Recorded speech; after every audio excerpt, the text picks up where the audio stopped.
출애굽기 시리즈 두 번째입니다. 하나님이 언약을 기억하시다라는 제목이에요.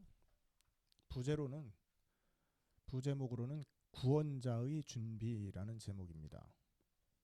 여러분, 출애굽기에 6개 분류를 기억하셔야 됩니다.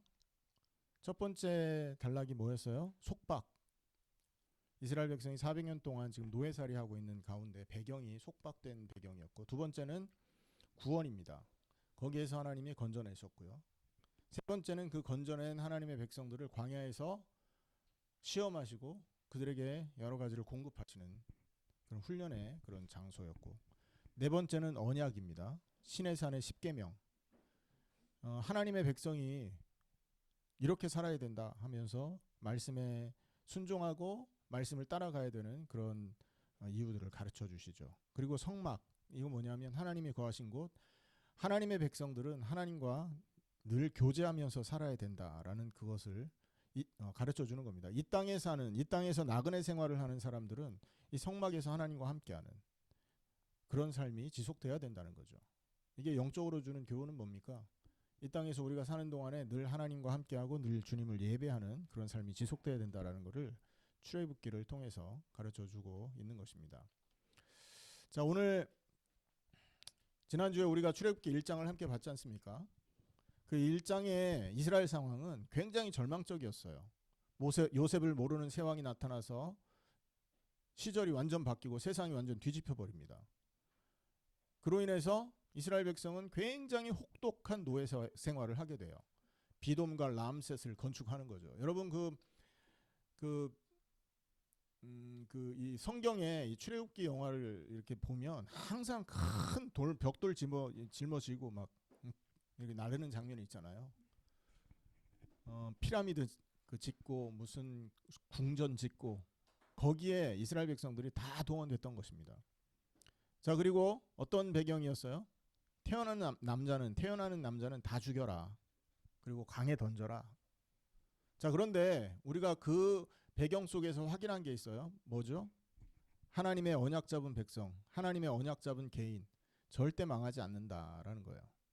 왜냐하면 하나님의 영원한 언약, 하나님의 마스터 플랜 창세기 3장 15절이 그 마음속에, 그 삶 속에서 진행되고 있기 때문에 그런 것입니다.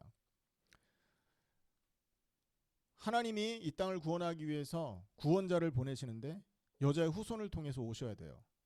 근데 그 여자의 후손을 이 땅에 오게 하는 그 민족이 이스라엘 백성이었고, 또 거기에 중요하게 쓰임 받아야 될 사람이 모세였다라는 거죠. 하나님의 말씀은 지금 이스라엘 백성을 통해서 그 일을 하려고 하는 것에 방향이 맞춰져 있습니다. 하지만 지금 이스라엘의 현실은 어때요? 노예살이라고요. 혹독한 고통 상황 속에 있다고요. 여기서 사람들은 착각합니다. 하나님이 나를 버렸구나. 하나님께서 나를 포기하셨구나. 이게 착각이라는 거예요. 이 생각이. 우리가 언약과 관련 있고 이 창세기 3장 15절에 이 그리스도와 연관된 사람이라면 절대 잊지 않는다라는 겁니다. 그 증거가 오늘 지난주에 우리가 본 내용이에요. 엄청난 혹독한 시련과 환련 속에도 하나님이 그 백성을 지킨다라는 거죠. 자, 그러면 하나님께서 이스라엘을 지키기 위해서 어떤 일을 행하셨냐라는 거예요. 어떻게 이스라엘을 지킵니까? 남자아이를 강에 던져라라는 이 명령이 내려진 바로 그 상황에서 하나님은 무슨 일을 하고 계시냐? 2장이 그 답을 주는 것입니다. 무슨 답을 주냐? 결론적으로 먼저 말씀을 드린다면 하나님은요, 가장 절망적인 상황 가운데서 구원자를 준비하고 계셨다라는 거예요. 아멘입니까? 우리에게 찾아오시고 우리를 구원하실 그 구원자를 준비했다라는 겁니다.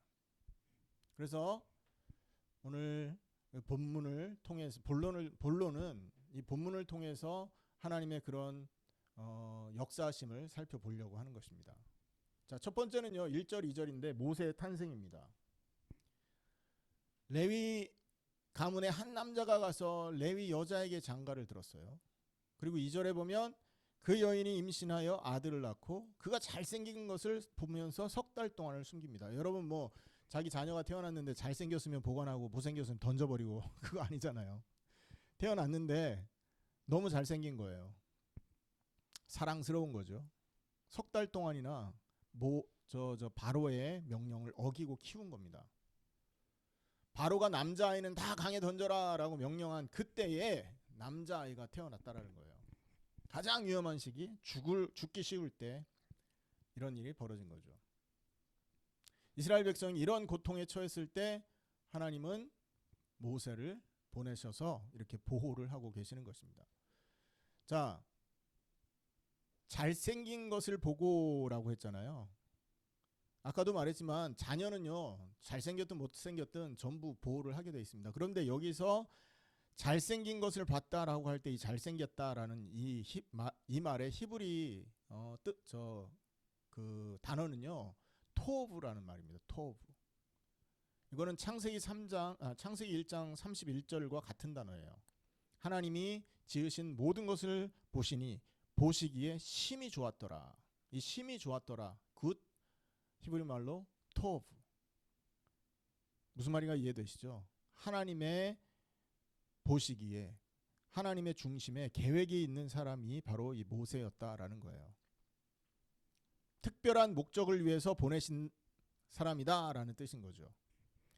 이 똑같은 이 배경이 사도행전 7장의 스데반의 입을 통해서 전달되거든요. 여러분 한번 볼까요? 사도행전 7장 한번 보겠습니다.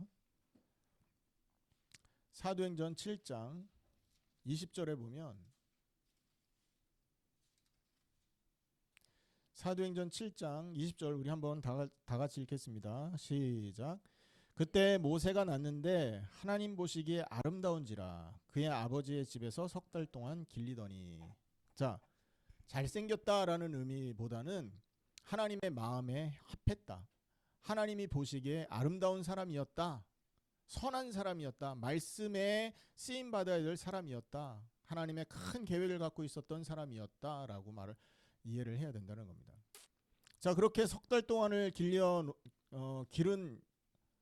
하나님은 이 모세를 떠나 보내죠. 3절 4절입니다. 더 숨길 수 없게 되매 그를 위하여 갈대 상자를 가져다가 역청과 나무진을 칠하고 아기를 거기 담아 나일강 갈대 사이에 두고. 여기서 갈대 상자라는 히브리 어는요, 히브리 말은 테바라고 말합니다. 테바. 뭘 태워봐라는 뜻인가요? 갈대 상자에서 이 테바라는 이 말은 성경에 딱 2번 등장하거든요. 두 번째가 여기 지금 출애굽기 2장 3절이고 첫 번째가 어딜까요? 한번 생각해 보세요. 6장 14절입니다. 노아의 방주. 2번 사용돼요. 노아의 방주 때 갈대, 또 출애굽기 2장의 이 갈대 상자 같은 단어입니다. 자, 그런데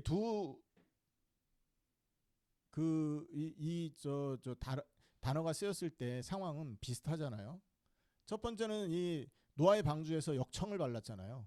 그죠? 근데 갈대 상자, 오늘 이 본문에서도 역청을 바릅니다. 또 창세기 6장 노아의 방주에 물 위에 떠 있었어요.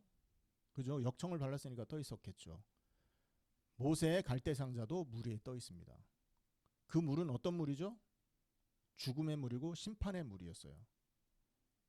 아멘.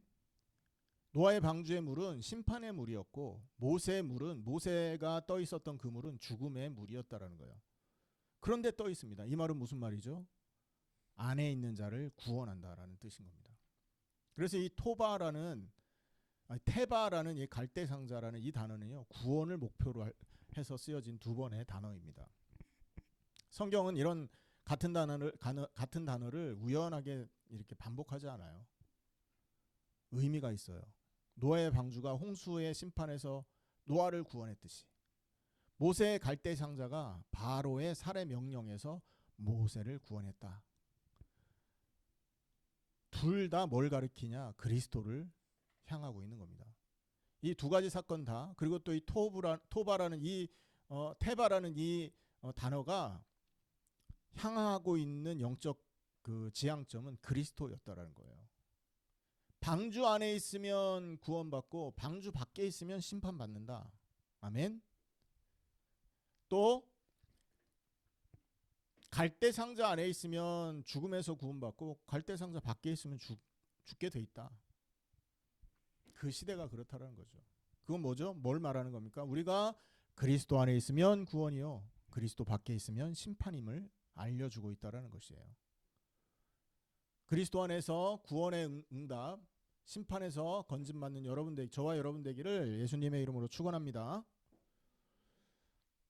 자, 5절에서 10절 세 번째 보면 지금 갈대 상자가 떠내려갔다고 우리는 생각하는데요. 이 갈대 상자가 어디에 머물러 있었어요? 갈대 사이에 있었어요. 그죠? 3절에 보면 아기를 거기에 담아서 나일강가 갈대 사이에 두고 떠내려가지는 않았다고 볼 수 있죠. 누이가 어떻게 되는지 알려고 멀리 섰더니 바로의 딸이 목욕하러 나일강가로 내려오고 시녀들은 나일강가를 거닐다가 갈대 사이에 상자를 보고 시녀를 보내어 가져다가 말합니다.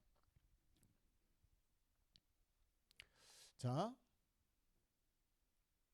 그리고는 5절 6절에 보면 6절에 보면 열고 아이를 보니 아기가 울고 있는지라 그가 그를 불쌍히 여겨 이르되 히브리 사람의 아이로다 하고 10절에는 바로의 딸이 그에게 이름을 모세라고 하여서 이는 내가 그를 물에서 건져내었습니다. 이렇게 이름을 짓죠.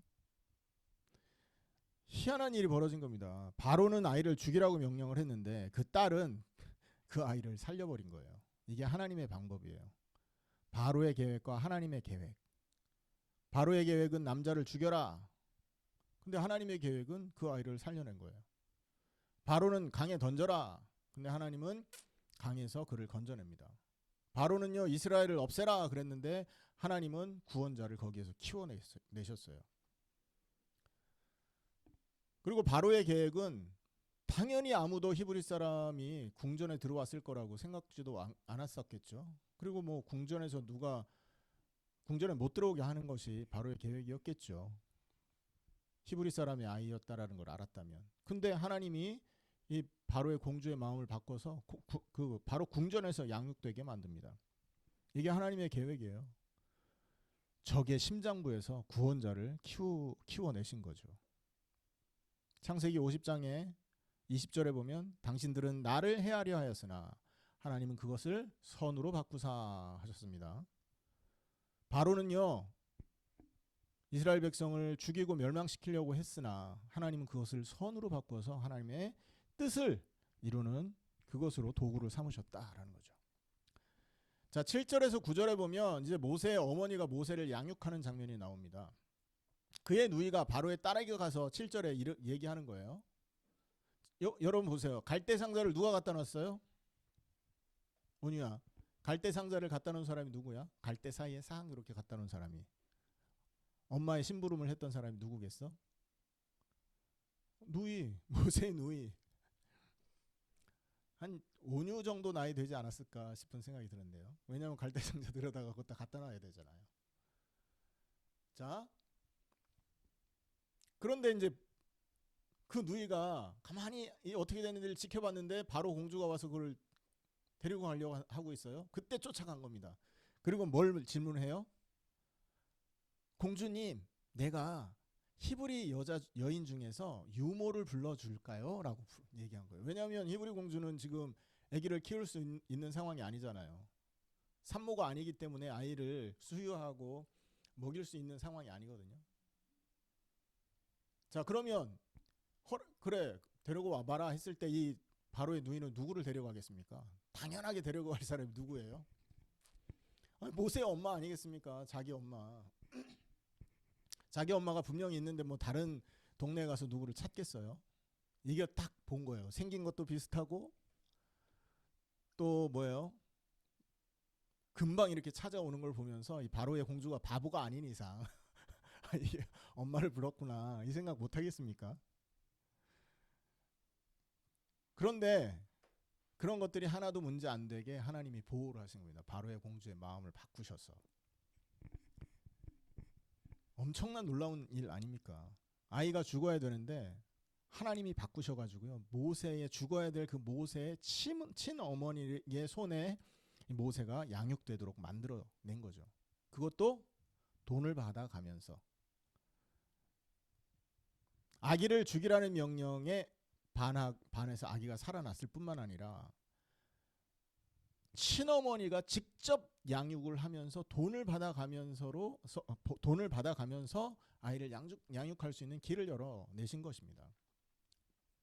아이를 죽이라는 명령, 어머니를 떼어놓으려고 하던 그 바로의 계획, 그리고 노예살이를 해야 되는 이스라엘의 이 사람의 상황이 완전 바뀌어버린 거예요. 돈까지 받아가면서 아이를 직접 양육한 거죠. 여러분, 여기서 우리가 뭘 생각해야 되냐면 하나님이 하시면 이렇게 되는 것입니다. 아멘입니까? 인간이 계획하고 인간이 생각하지 못하는 방법으로 하나님은 하나님의 일을 행해 가신다. 그래서 우리가 절망스러운 상황 앞에 서 있다 할지라도 낙심하시면 안 됩니다. 하나님은 더 큰 길을 여실 계획을 갖고 그 일을 주시는 겁니다. 더 좋은 것을 우리에게 주기 위해서 지금 내가 가는 그 길을 잠깐 멈추어 두신 거예요. 하나님이 계획하신 대로 일하시기 위해서요. 이것이 우리가 놓치지 않아야 될 메시지가 되는 것이죠. 자, 그러면 모세 어머니 요게벳은 이 기간 동안에 양육해야 될 이 기간 동안에 모세한테 뭘 가르쳤겠어요? 민족의 정체성을 가르쳤겠죠. 너는 바로 궁정에서 지금 자라고 있지? 그렇다고 네가 애굽 사람이 아니라 너는 이스라엘 히브리 사람이야. 이거 가르쳤을 겁니다. 자, 그럼 히브리 사람은 어떤 사람이냐? 하나님을 섬기는 하나님의 백성이야. 우리 아버지, 할아버지, 조상 아브라함 때부터 내려오던 그 언약이 있는데 그 언약이 이렇게 흘러오다가 요셉 때에 잠깐 우리가 여기 와서 임시로 머물고 있는 것뿐이야. 우리의 집은 가나안이야. 가나안을 가야 돼. 그것이 하나님이 주신 아브라함의 언약이고 이삭의 언약이고 야곱의 언약이야. 그리고 우리 백성을 통해서 우리 민족을 통해서 하나님은 약속하신 그 여자의 후손을 보내실 거야. 그래서 우리는 하나님이 반드시 돌보시는 민족이야. 이걸 가르쳤을까요? 안 가르쳤을까요? 분명히 가르칠 수밖에 없어요. 이것이 모세에게 전달된 언약이었던 겁니다. 그 증거가 뭐죠? 이 언약이 모세에게 전달됐다라는 것을 생각해 볼 수 있는 증거, 그게 뭐예요? 모세가 지금 이 창세기 3장 15절부터 기록하고 있잖아요. 아브라함의 스토리, 뭐 홍해의 스토리 다 지금 모세가 기록한 거 아닙니까?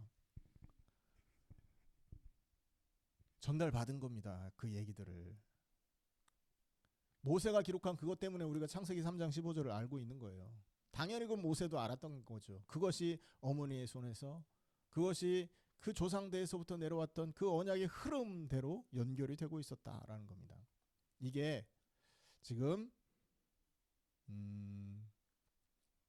죽음의 명령 속에서 태어난 아이의 스토리입니다. 자, 두 번째로는요. 그러면 누구의 방법으로 하나님의 뜻을 이룰 수 있느냐라는 겁니다. 이게 이제 11절에서 22절까지 내용인데요. 11절은 하나님이 모세를 선택하고 이제 지켜보는 거 아니겠어요? 그리고 이제 모세가 자라났습니다. 11절에 보면 모세가 장성한 후에 자기 형제들에게 나가서 그 고된 노동을 보더니 40년 동안 지금 살았단 말이에요. 이 왕궁에서 애굽 최고의 교육을 받으면서 자라납니다. 사도행전 7장 22절에는 이때 모세의 그 지식 배경, 학문적인 그 학문의 어떤 수준을 말하고 있는데요. 모세가 애굽 사람의 모든 지혜를 배워 그의 말과 하는 일이 다 능하더라. 이게 그 사도행전 7장 22절의 말씀이에요. 자, 그런데도 불구하고 참 신기한 건 뭐냐면 그 얼마나 많은 우상의 학문이었겠습니까? 얼마나 이방 종교의 그런 지식들을 배웠겠어요. 그런데 신기한 거는 모세가 그것을 따라가지 않았다는 거예요. 언약을 쫓아갑니다. 그리고 자기 민족의 정체성을 가지고 이 민족이 애굽에서 나가야 된다라는 이 어떤 언약적인 그 지식을 가지고 거기에 삶을 드리고 있었다라는 걸 보게 되죠. 히브리서 11장 24절 25절에는요. 믿음으로 모세는 장성하여 바로의 공주 아들이라 칭함 받기를 거절하고 도리어 하나님의 백성과 함께 고난 받기를 잠시 죄악의 낙을 누리는 것보다 더 좋아하고 라는 말이 있습니다. 그래서 애굽의 영화보다는 하나님 백성과 함께하는 걸 선택한 거죠. 이것이 어머니 요게벳이 심어준 언약의 씨앗이 모세 안에 살아있던 것이라고 볼 수 있는 것이고요. 이것이 바로 모세가 믿음의 선택을 할 수 있었던 근거와 배경이 될 수 있었던 것입니다. 자, 이렇게 해서 40년을 자라났어요. 얼마나 혈기왕성합니까? 근데 모세가 실패하는 장면이 나옵니다. 11절에서 14절이죠. 그 11절 뒷부분에 보면 어떤 애굽 사람이 한 히브리 사람 곧 자기 형제를 치는 것을 본지라. 그냥 뭐 싸움에서 쳐 죽였다고 보기보다는 이스라엘 사람들이 지금 노예였잖아요.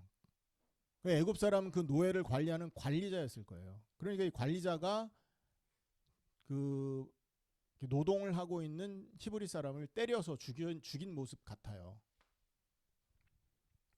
죽이려고 하는 그런 모습인 것 같아요. 그런데 이 모세가 자기 형제를 치는 것을 본지라 좌우를 살펴 사람이 없음을 보고 그 애굽 사람을 쳐 죽여 모래 속에 감추니라. 그러니까 왕자지 않습니까?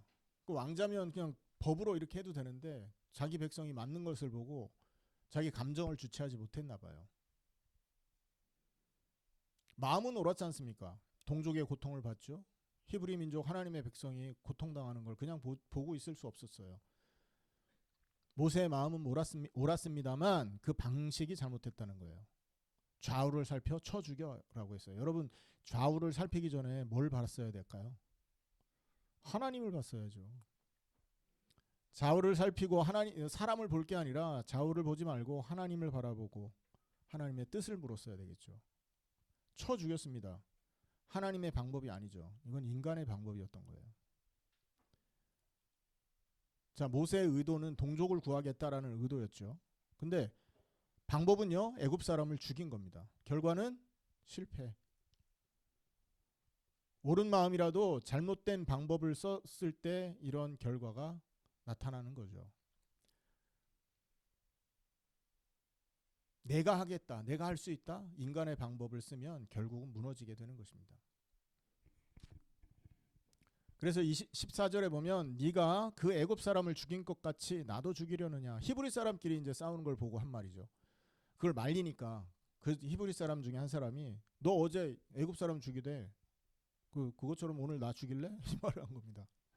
그러니까 얼마나 두려웠겠어요. 자기 살인자라는 게 지금 밝혀진 거 아닙니까? 그래서 14절 15절에 도망갑니다. 완전한 실패인 거죠. 구원하려고 했는데 도망자가 돼요.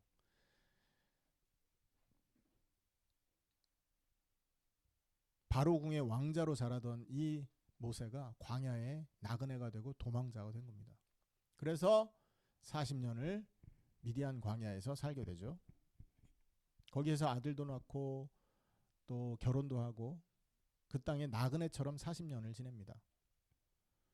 자, 태어나면서 40년까지는 애굽 궁정에서 왕자로서 능력을 갖고 살아갑니다. 학문적인 그 배경을 준비하면서 세상의 지식과 권력을 배우죠. 그런데 미디안 광야에서 40년을 보내요. 또 80세까지. 여러분, 연세 있는 분들은 아시겠지만요. 한 40살, 50살 지나가면 옛날 기억이 거의 없어집니다. 40살까지, 한 40대까지는 10대, 20대 기억이 생생하게 남아서 영향을 주는데 50대, 60대가 되면 그쪽 기억보다는 이제 50대 이후의 기억이 더 또렷해지는 것 같아요.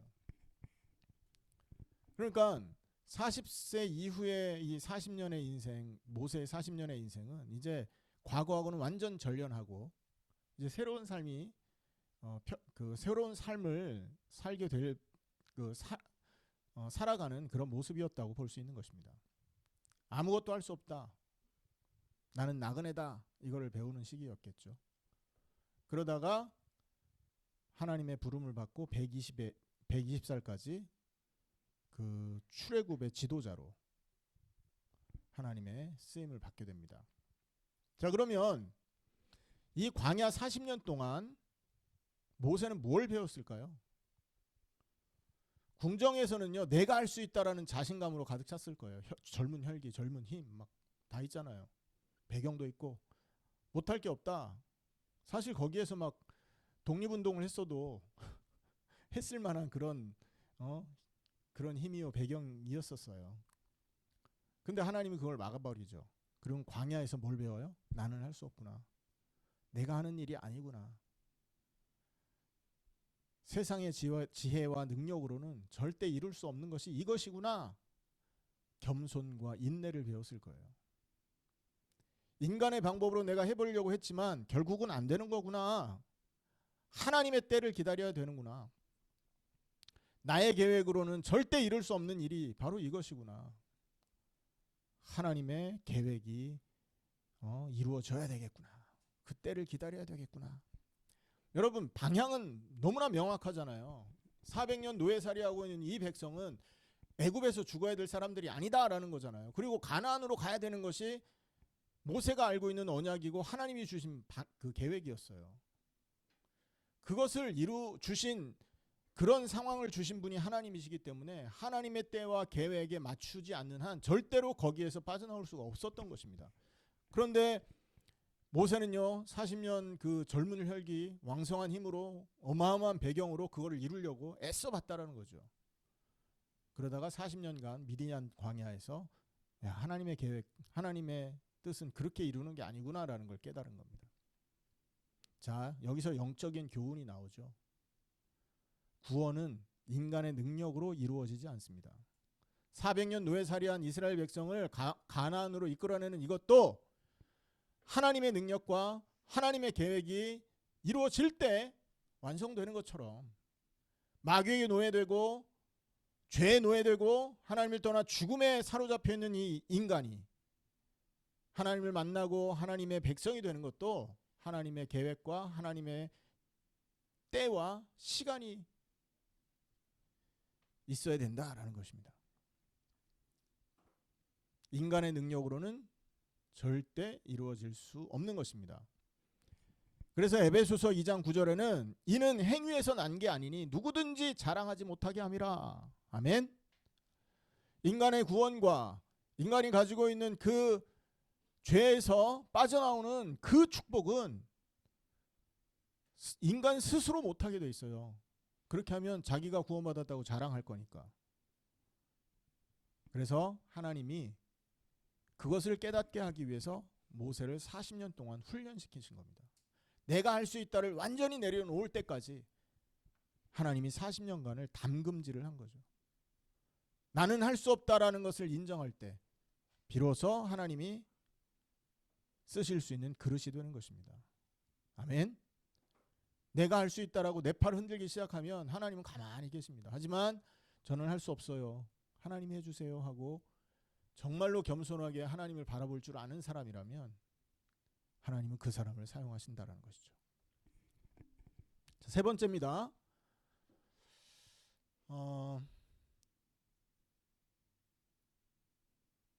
인간의 방법으로는 안 된다라는 두 번째 본론을 지나서 이제 세 번째 23절 25절인데요. 하나님이 그 와중에 언약을 기억하십니다. 이게 본론 세 번째의 얘기입니다. 출애굽기 2장의 전환점은요. 23절이에요. 오랜 세월이 지나서 애굽 왕은 죽었고 여기서 애굽 왕은 누굴까요? 그러니까 바로 왕인데 어떤 바로 왕이냐면 모세와 함께 살던 그 바로 왕이었겠죠. 이스라엘 자손은 고된 노동으로 인하여 탄식하며 부르짖으니 그 고된 노동으로 말미암아 부르짖는 소리가 하나님께 상달된지라. 24절에는 하나님이 그 고통 소리를 들으시고 하나님이 아브라함과 이삭과 야곱에게 세운 그의 언약을 기억하사. 25절에 하나님이 이스라엘 자손을 돌보셨고 하나님이 그들을 아셨더라. 이 세 구절이 출애굽기 전체의 전환점이 되는 것입니다. 이 구절 2절에는 어둠뿐이었어요. 노예살이, 학대, 살해 명령, 바로왕의 아이를 죽이라고 했던 명령, 그리고 모세의 실패, 도망자, 40년의 침묵, 어둠뿐이었어요. 그런데 이 장면에서 하나님이 등장을 하시는 거죠. 24절, 25절에서 23절에서 25절에 하나님이 등장하십니다. 자, 여기에서 하나님의 네 가지 행동이 나오거든요. 첫 번째는 들으셨다라는 말입니다. 들으셨다. 히브리 말로는 샤마라고 해요. 400년 동안 침묵하신 건 줄 알았는데 하나님은 한순간도 귀를 막지 않으셨다라는 거예요. 아멘. 하나님은 백성의 부르짖음을 무시하지 않고 한순간도 귀를 닫지 않고 그들의 고통 소리를 듣고 계셨다. 샤마. 두 번째 행동은, 하나님의 두 번째 행동은 기억하셨다. 자카르라고 하거든요. 자카르.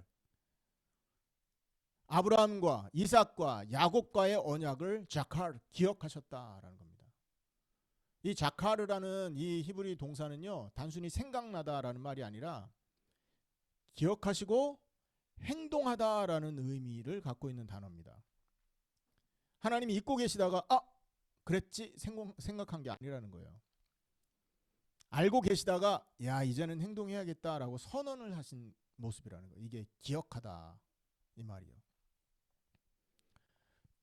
들으시고 그들의 고통을 듣고 하나님이 알고 계시던 것을 이제는 행동해야겠다라고 결단하신 게 되는 거죠. 그리고 돌보셨다라는 말이 나오죠. 하나님이 이스라엘 자손을 돌보셨다라고 말하고 있어요. 이 히브리어로 라라고 하는데요. 이 라, 돌보시다, 이 말은 보다라는 뜻이에요. 무관심하게 지나친 것이 아니라 관심 가지고 주목했다라는 겁니다. 자녀들이 지나다닐 때 부모들은요, 대충 관심 없이 보는 것 같죠? 아닙니다. 항상 거기에 신경이 가 있어요. 밖에서 뭘 하다가도 아이가 엥 하고 울어보세요. 까난아이가 방에서 엥 하고 울면요, 득달같이 달려가서 기저귀 확인하고 배고픈지 또 분유가 필요한지 이런 거 다 안다니까. 아기 울음소리만 들어도 부모는 아이의 그 필요한 것을 캐치해내지 않습니까? 돌보신다, 보고 있기 때문에 그런 것입니다. 하나님이 이스라엘 백성을 관심을 가지고 주목하셨다는 거예요. 그리고 네 번째 행동은, 하나님의 네 번째 행동은 아셨다라는 겁니다. 야다라는 말인데요. 여러분, 안다라는 건 단순한 지식, 야다 단순한 지식을 말하는 게 아니에요. knowledge가 아닙니다. 여기서는요. 깊이 공감하고 체험적으로 아는 것을 말합니다. 여러분, 우리가 트럼프 대통령 알아요, 몰라요? 트럼프 대통령 알아요. 그냥 knowledge죠. knowledge. 근데 가족을 아는 거, 특히 여러분 부부 간에 아는 것은요, knowledge를 넘어섭니다. 체험하고 또 뭐죠? 깊이 공감하고 공유하는 그런 알미라는 거죠. 그걸 보고 야다라고 합니다. 그런데 지금 여기에서 보면 이스라엘 백성을 그렇게 아셨다 말하는 거예요.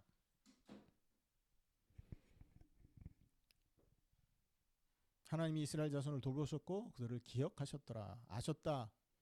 히브리 원문에는 이 단어가 나옵니다. 하나님은 이스라엘 고통을 마음으로 알고 계셨다라는 거죠. 여러분, 여기를 한번 생각해 보세요. 우리가 이스라엘 백성이다라고 생각하면서 이 네 가지 하나님의 행동을 대입해 보세요. 우리의 고통 하나님이 듣고 계셔요. 우리의 인생, 우리의 처한 환경 하나님 기억하고 계신다니까요. 그리고 관심 있게 지켜보고 계십니다. 그리고 그런 고통과 그런 어려움을 하나님은 알고 계셔요. 어느 정도로? 부부가 아는 것처럼. 하나님은 우리의 신랑 되시는 분이라는 거죠. 그래서 드디어 요셉의 유언이 성취되기 시작하는 겁니다. 창세기 50장 24절에 하나님이 반드시 너희를 돌보시리라 라고 했잖아요. 25절 출애굽기 2장 25절에 하나님이 이스라엘 자손을 돌보셨다 이렇게 되는 겁니다. 요셉의 유언이 성취되기 시작하는 거죠. 그리고 400년 전 요셉이 한 말이 이루어지기 시작하는 거예요. 관 속에 들어가 있었던 이 약속이 살아 움직이기 시작하는 겁니다. 하나님이 언제 동행하십니까? 행동하십니까? 이스라엘이 노예된 지 400년 후에, 그리고 모세가 실패하고 도망친 지 40년 후에, 그리고 바로가 죽은 후에, 그때 하나님이 행동하기 시작했던 거예요. 이게 이제 하나님의 때가 왔다는 거잖아요. 그래서 하나님은 때가 있습니다, 여러분. 너무 조급해하지 않으셔도 돼요. 우리의 계획인 거지 하나님의 계획하고는 조금 시간 차이가 있는 것뿐입니다. 그러니까 너무 조급하거나 왜 안 되지? 나는 왜 이렇지? 낙심하거나 그럴 필요 없어요. 모세가 40살 됐을 때는 내가 하겠다고 나섰을 때잖아요. 근데 그때 때가 아니었어요. 근데 모세가 80살 됐을 때, 아이고 나는 할 수 없습니다, 기력도 없습니다 했을 때 하나님이 나서셨다는 거예요.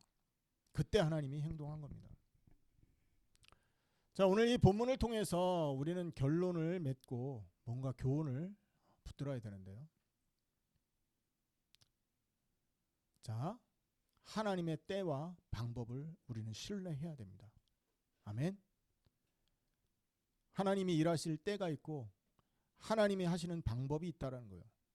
내 때와 내 방법이 하나님의 때와 방법과 맞지 않는다고 낙심하거나 두려워하거나 원망하지 않아야 된다는 거죠. 하나님의 생각은 우리 생각보다 크십니다.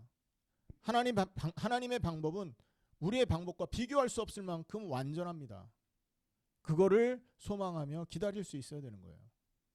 그래서 오늘 이 출애굽기 2장을 통해서 우리는 이 점검해 봐야 될 게 있는데요. 첫 번째, 하나님은 가장 절망적인 상황에 구원자를 준비하신다. 두 번째, 인간의 방법으로는 절대 안 된다. 세 번째, 하나님은 언약을 반드시 기억하신다. 그러므로 우리 자신을 점검해야 됩니다. 왜 점검합니까? 하나님이 이스라엘 백성을 향해서 구원자를 보내고 하나님의 방법을 주시고 그 언약을 기억하는 이유는 창세기 3장 15절의 언약 때문이었잖아요.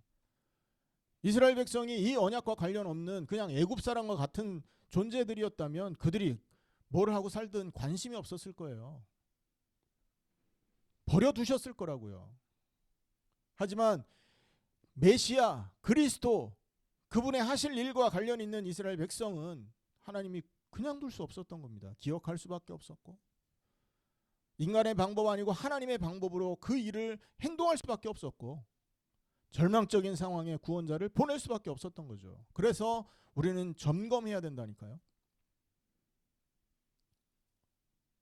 뭘 점검합니까? 창세기 3장 15절의 성취, 그리스도 예수의 십자가와 부활, 이것이 내 인생에 어떤 영향을 주고 있냐.